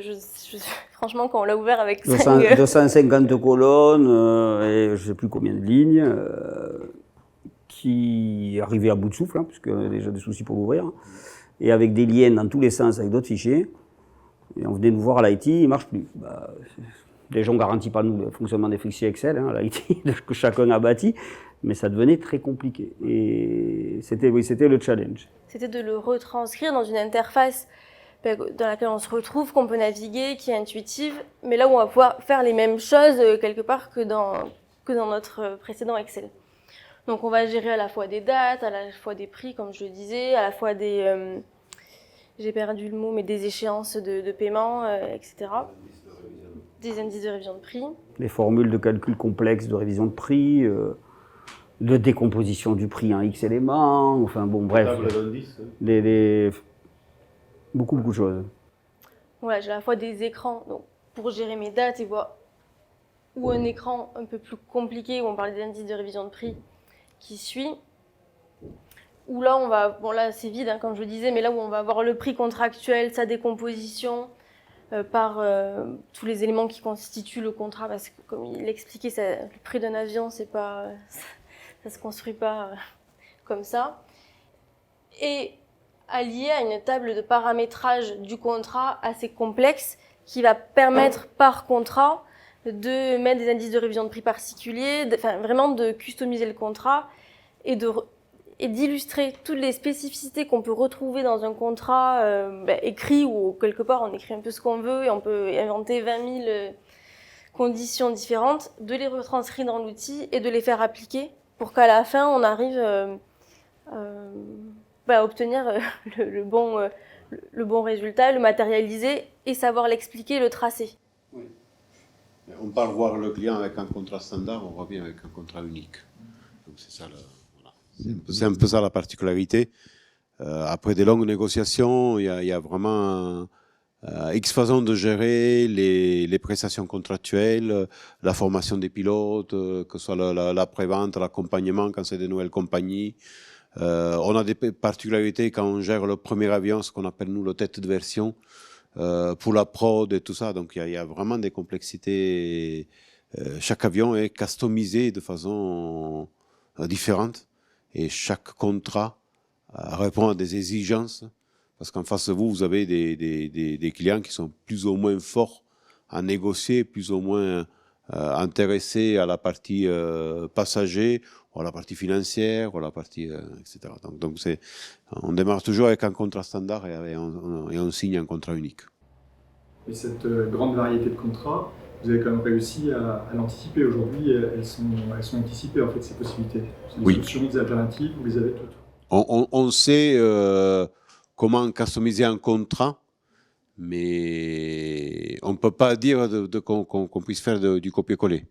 Non, on a modélisé des familles, en fait, de contrats. Voilà. D'accord. Un gros travail d'analyse aussi. Oui. Oui. Oui. Oui. Pour créer des spécificités. Oui. Et en modélisant, on savait que même si à l'instant T, on avait pu balayer l'existant de même tout le passé, les types de contrats qui avaient pu exister, parce qu'on se dit, si ils l'ont fait une fois, ils vont pouvoir le refaire. On a balayé 30 ans. Demain, ça a été conçu de façon à ce que si jamais il y a une vraie nouveauté qui sort, qui n'a pas du tout été intégrée, on puisse on puisse le faire évoluer, on puisse le rajouter. Et ce qu'il fallait, le plus compliqué en vision IT, en vision modélisation, c'était de dire sur tout ce qui s'est passé dans le passé, bon, certes, on connaît des contrats types, où il y a eu tel et tel éléments qu'on retrouve, et puis qu'est-ce qu'il y a eu à un moment donné que potentiellement on n'a pas prévu. Donc aujourd'hui, on a modélisé l'ensemble de ce qui a été rencontré jusqu'à aujourd'hui et ça répond. Demain, un commercial pourrait imaginer quelque chose de totalement différent. Si c'est le cas, là pour le coup, oui, on devrait s'appuyer peut-être sur la TMA pour aller changer, éventuellement, ou créer un nouveau modèle. Sachant qu'on a rendu ce que je leur demandais, c'est de rendre quelque chose d'ultra paramétrique. Parce qu'il n'y a rien de pire que des choses écrites en dur quelque part. Pour aller faire évoluer ça demain, ça va être compliqué. Donc un des défis de la modélisation de ce module, c'était vraiment ça. Et en plus, le deuxième défi, c'était de restituer tout ça dans une belle fiche qui varie en fonction des conditions signées, contractuelles. Donc là, ça a été quelque chose qui n'était pas simple non plus à faire. Donc, bon, là, on le voit pas parce que le lien n'existe pas en dev, mais on a donc là, cette fiche que je vais vous montrer est stocké dans le cloud et on y a accès via un URL. Donc on peut oui, alors ça c'est la fiche qu'on envoie au client en fait. C'est-à-dire que vous avez une fiche, le système donc calcule, donne en temps réel la révision des prix selon les formules établies. Mais en plus, une fois qu'elle est partie chez le client et qu'il a agréé, on stocke le résultat de ce qui a été transmis à un instant T dans le système. Parce que les indices, eux, ils vivent leur vie tout le temps. Et donc, voici la fiche en question. Bon, là, c'est alimenté avec des données fictives ou vides. Et tous ces champs sont mis à jour automatiquement. Et du coup, on peut directement communiquer ça au client sans repasser par un autre outil où on retranscrit ce qu'il y avait, ce qu'on a mis. Ça, c'est de la pure administration de contrat. Ah oui, c'était le plus gros défi de l'administration commerciale.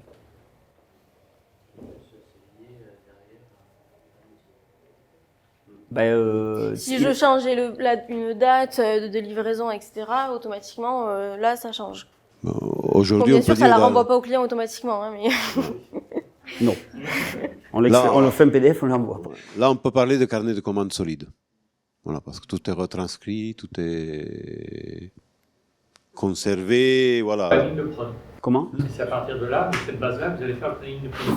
Il faut lier les deux. Oui, c'est pas pareil. Oui, il faut relier les deux, mais c'est surtout qu'on affecte les avions produits. Oui, la base fait qu'on détermine le plan de production, mais la chose plus difficile et plus complexe à faire, c'est d'associer un avion customisé avec certaines caractéristiques à celui-là qui est produit. Donc, de le configurer dans le planning de prod. C'est pas seulement bâtir le planning de prod, mais que chaque avion produit soit référencé par les caractéristiques qui viennent du contrat. Et on va le voir dans le module suivant, c'est qu'une fois qu'on... Bon, je vais le montrer directement, en fait. Il y a le calcul d'un prix à terminaison qui varie en fonction des dates de livraison et de X paramètres, ça c'est ça. Et après, il y a la gestion du plan de prod et comment je dis tel avion que je vends à telle date, il est bien produit.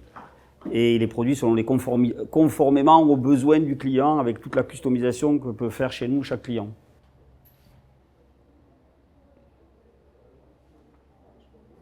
C'est un peu petit.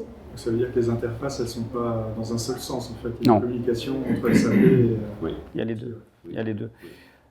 En fait, la gestion commerciale, elle vit...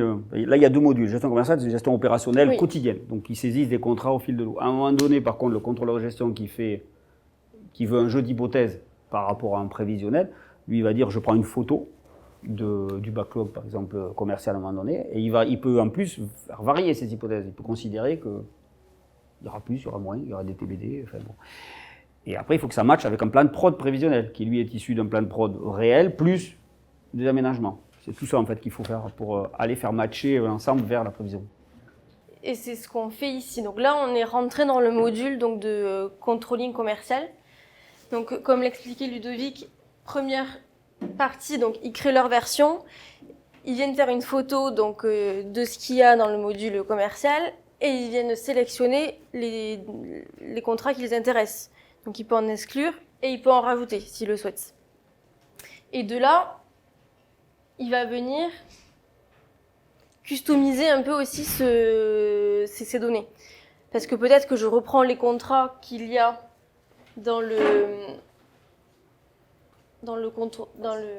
au niveau du commerce. Par contre, à l'intérieur du contrat, je vais changer les hypothèses. Par exemple, ici, donc là, vous avez tous les deals qui ont été pris en compte pour le forecast. Et en jaune, en fait, vous voyez toutes les hypothèses qui ont été changées. Donc, on a fait apparaître en jaune tout ce qui est modifié manuellement par le contrôleur commercial. Comme ça, en un clin d'œil, il sait quand même qu'est-ce qu'il a bougé, qu'est-ce qu'il a gardé, etc. Donc, il peut changer des dates de livraison contractuelles. Il peut venir aussi directement allouer un MSN. Enfin, alors, le MSN, c'est le numéro de série de l'avion qu'on a en production. Et comme on parlait, il y a des spécificités. Sur la première année, on a quand même une vision assez claire de la production qu'on va avoir. Alors, je ne sais pas si on l'a expliqué, mais chez ATR, on fait un budget sur 5 années. Donc, la première année, on a une vision assez concrète de qu'est-ce qui va se passer. Par contre, sur les années suivantes, on est un peu plus dans le flou, un peu plus macro. Ouais, on a beaucoup de positions libres. Et donc, on standardise beaucoup plus à partir de la deuxième, troisième année. Mais sur l'année qui suit, on a pratiquement presque toutes les positions allouées. On se laisse toujours des marges de manœuvre pour des ventes qui se font à très court terme. Et après, on gère les risques, c'est-à-dire que là où l'action du contrôleur de gestion est importante, s'il peut dire, moi, ce qu'il y a un risque, je le prends en compte, je ne le prends pas en compte. Même s'il est dans le backlog commercial, en fait, quelque part, quand on fait une provision, on fait une sorte d'audit du backlog commercial et on le traduit par un backlog financier. Donc, même si j'ai un contrat en vie que légalement est vrai, je sais que ce client a un risque et peut-être l'année prochaine, je ne prends pas d'avion, je les prends à partir d'ici à N+2. Voilà. Donc, il y a vraiment la partie contractuelle commerciale et les hypothèses qui sont retraduites par le contrôleur de gestion en accord avec le directeur commercial et le directeur financier, de sélectionner ou désélectionner ou déscoper ce qui est dans le backlog, ou ajouter des positions libres et faire varier donc le plan de production en fonction de ça. Donc là, on va retrouver en quantité tous les avions qu'il va falloir vendre sur l'année ou sur les années qui arrivent, donc avec des dates structurantes, avec aussi des modèles d'avions. C'est quand même assez important de livrer le bon modèle. Et il va aussi pouvoir jouer sur les prix qui auront été issus du calcul du contrat. Il va pouvoir simuler des hypothèses de révision de prix, parce que sur 5 ans, on sait que ça peut vraiment, les contrats peuvent être amenés à bouger et changer. Bon, alors là, j'ai masqué, mais on reprend donc le prix de base, on reprend toutes les hypothèses qui ont été prises dans le module commercial, et on va pouvoir revenir les changer si on le souhaite une par une ou pas. Ou on a aussi la possibilité des fois de réappliquer une nouvelle hypothèse, mais globalement sur l'ensemble des contrats si ça s'y prête. Un des exemples qu'on a ajouté dans ça, c'est que les révisions de prix se basent sur des indices. Et on peut gérer dans l'outil des tables d'indices. Et on peut voir par rapport à l'historique de ces indices quelle est leur tendance, quelle est leur fluctuation. Parfois, c'est des fluctuations cycliques, c'est-à-dire qu'ils ont une tendance qui se répète en sorte de vague. Et donc, nous, on peut dimensionner sur le futur quel type de tendance, à 1%, 2% de plus, 3% de plus, et donc on fait varier tout ça. Donc ça, c'est vraiment une agilité qu'avant était beaucoup plus difficile à maintenir et à représenter. Et ici, c'est assez immédiate. Et justement, sur ces tables d'indices, là, comment c'est manuel, c'est de l'intelligence artificielle. Vous allez chercher, c'est l'intelligence artificielle qui va chercher les cycles et de l'analyse. Je ne sais pas, le coût du dollar varie, donc la matière, elle varie. C'est comment, c'est manuel. Alors, aujourd'hui, nous avions des bases qui remontaient à presque un historique de 15 ans, des indices et après, on est toujours lié à des sites qui mettent à jour ces bases données et pour lesquelles nous, on peut les importer et après, on fait toutes les analyses. Je veux dire, une fois que vous avez un historique de 10, 15 ans, 20 ans sous ces indices, vous faites les...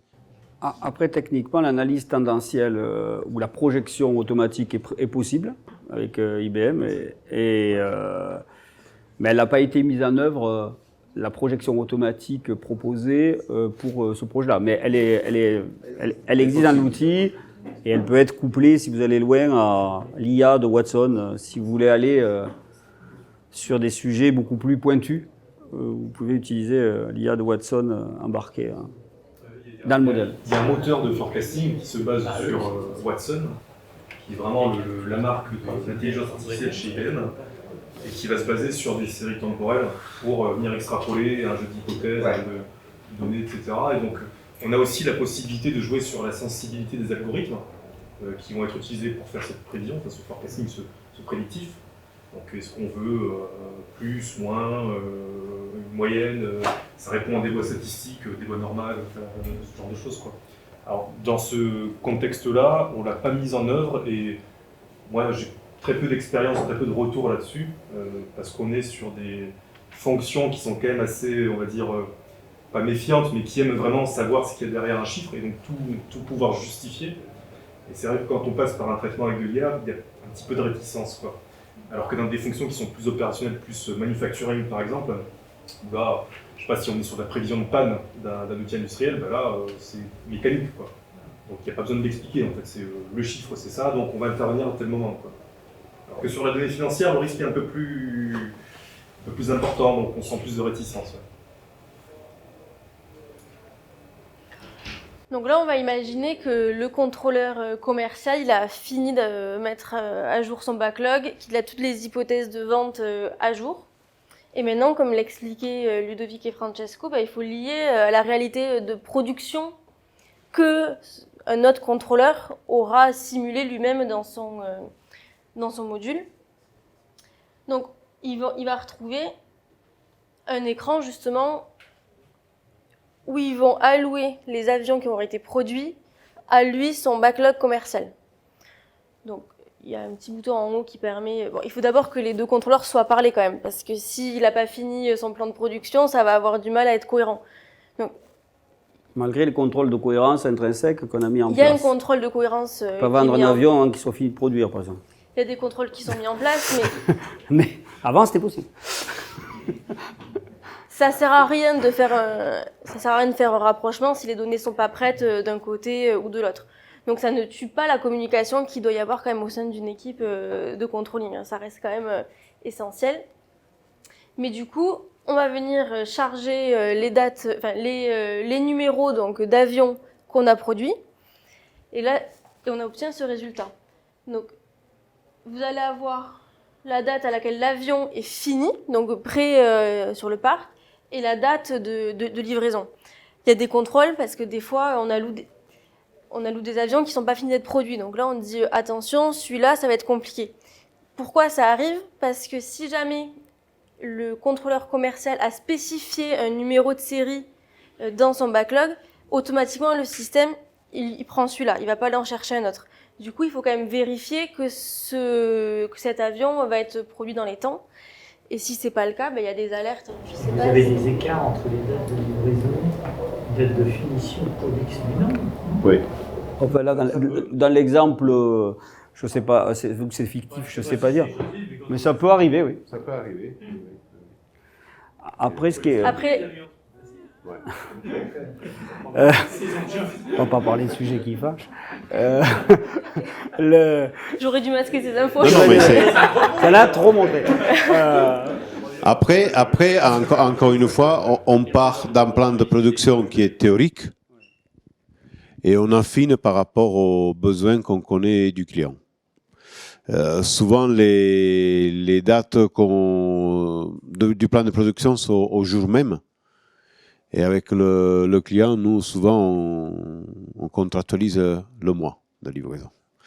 Donc, souvent, ça peut... Et oui, stocker les avions, ça prend de la place. Mais ça peut arriver aussi qu'un client demande à prendre livraison un peu plus tard. On le sait déjà, mais le plan de production ne s'arrête pas. La supply chain continue son course. Nous, on ne peut pas modéliser si facilement la partie supply chain et production. Alors qu'on peut contenter un client en disant « Ok, moyennant des frais, on te garde l'avion quelque temps ». Le module de plan de prod gère les temps de cycle et pas mal de choses. Mais il faut bien voir qu'une fois que vous avez dit un client veut tel avion, il y a derrière toutes ces options et sa customisation qui est liée. C'est-à-dire au-delà du temps de cycle standard, il faut que tout ce qui est spécifique pour le client se fasse. Et ça change évidemment dynamiquement derrière les calculs de coûts qu'il y a derrière. Donc, c'est pas si simple d'aller allouer un avion, surtout quand on n'est pas en prévisionnel pur. Quand on est dans les fins d'année du plan, si vous faites du TBD en production et du TBD en livraison, le système peut automatiquement proposer les positions libres, ça va le faire seul. Et c'est ce qu'il fait d'ailleurs. Par contre, quand vous êtes sur l'année qui arrive, il faut vraiment être sûr que le plan de prod soit cohérent avec ce que vous voulez vendre et que vous ayez les bons chiffres en termes de coûts et de revenus qui soient calculés. Après, il y a des incidents de parcours, c'est-à-dire il y a des avions qui sont recustomisés une deuxième fois pour d'autres clients, parce qu'ils étaient lancés en production pour un client lambda, il ne le prend pas, et on le vend à quelqu'un d'autre, donc il finit son cours de production, une fois qu'il est fini ou qu'il est en phase de customisation, il y a un autre chantier qui arrive et qui le recustomise pour le client suivant, et donc ça crée aussi un délai entre la fin de production et la livraison au client. Donc, tout ce qu'on lance en production, c'est pas dit qu'on le livre à 100% aux clients initiaux. Hein. Je veux dire, ça c'est la vie de tous les jours, hein, c'est pas exceptionnel. Après, justement, l'outil permet de confronter ces deux visions et de se rendre compte, ok, peut-être que là, du coup, avec ce qu'on avait prévu, parce qu'avec les directives du top management, on a ça, on peut voir des incohérences et ça permet de rediscuter et de régénérer un deuxième jeu d'hypothèses qui va permettre de corriger des fois des incohérences. Parce que, imaginons, là on le voit, cet avion, il est livré avant qu'il soit produit. Donc là, les contrôleurs s'appellent, ils disent est-ce que tu peux changer la date? Ils changent dans son module, ils réimportent. En 10 minutes, on peut facilement vraiment refaire des simulations de plans de production et d'ajustement. Bon, là, on est vraiment sur des données fictives parce que ils n'auraient jamais laissé plus de livraisons que d'avions prêts. Donc là, Oui. Non, mais là on est en dev avec un jeu de données qui est complètement foireux. Après, juste pour pour se rendre compte, quand vous changez un contrat sur un avion, vous changez pas seulement la façade à qui est livré, mais il y a tout un plan de paiement contractuel qui se met en place à partir en rétro-planning par rapport à une livraison. Vous avez des acomptes à 12 mois, 6 mois, 9 mois, avec des pourcentages différents. Donc, tout ça, mais on remplace et on ajuste la trésorerie immédiatement. Parce que ça vient de la gestion commerciale.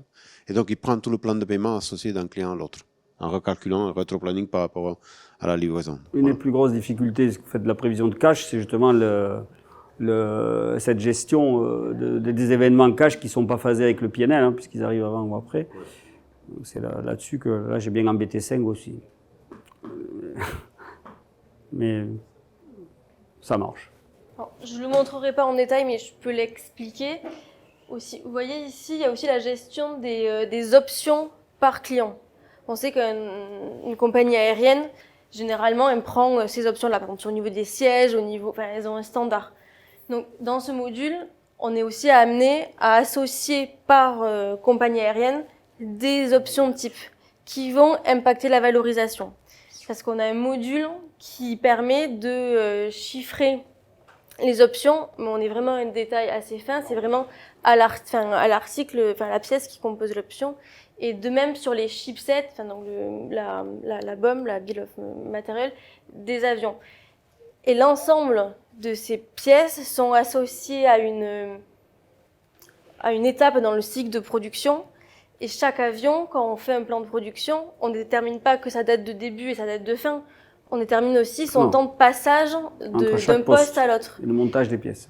Ça veut dire que d'un point de vue, quand l'impact PNL, on l'a vraiment au niveau du stock ou au niveau de la valorisation, on l'a vraiment mois par mois et lié en détail par rapport au plan de production et par rapport à l'avancement.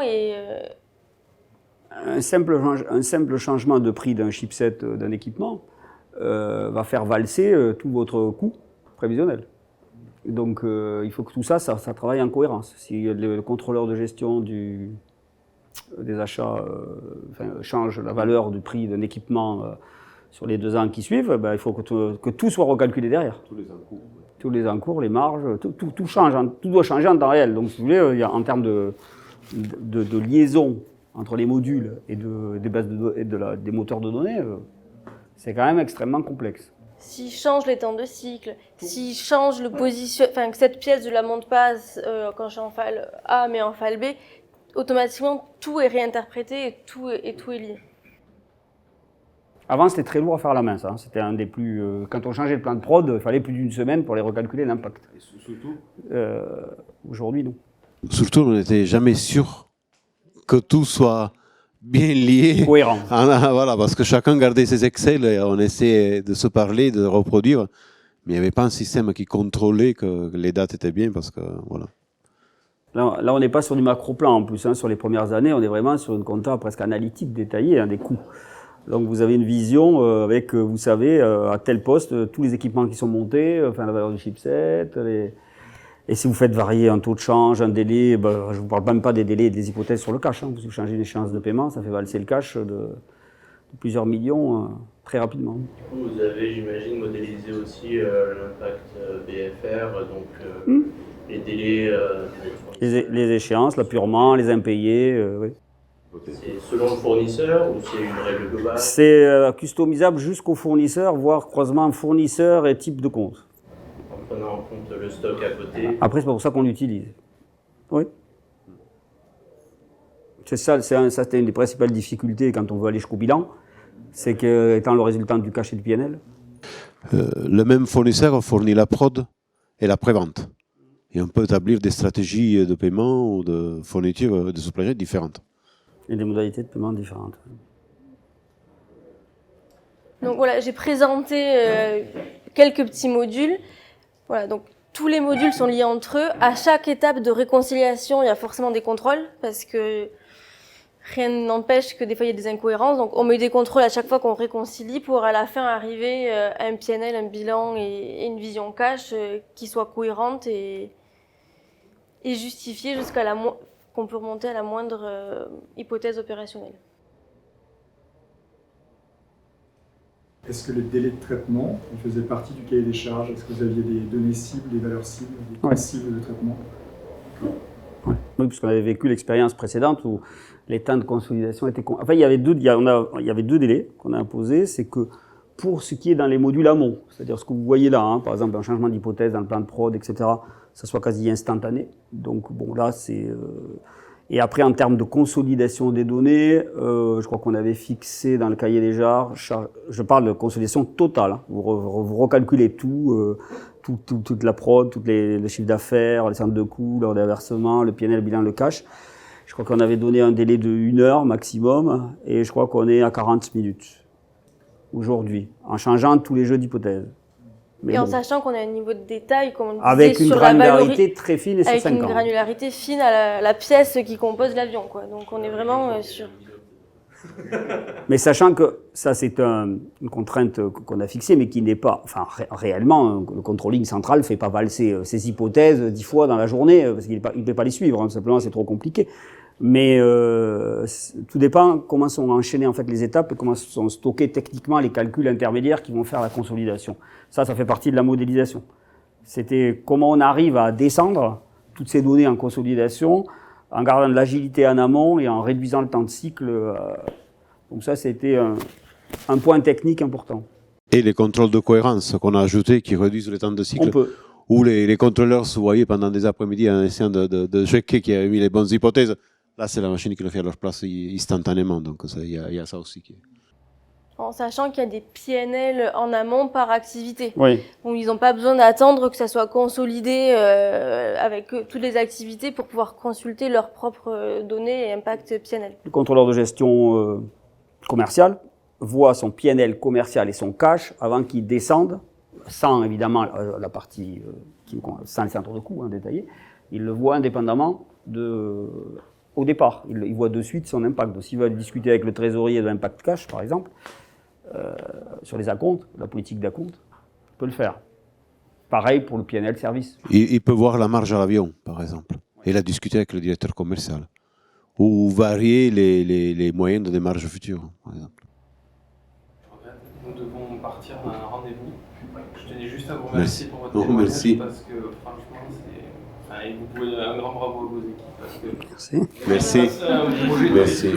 Ouais. Donc, merci aussi à Intis, à la DFCG. Ouais. Je suis désolé d'avoir parlé. Ouais. Moi, vraiment, si je peux me permettre une suggestion vraiment basique, soyez exigeants avec vous-même sur le cahier des charges.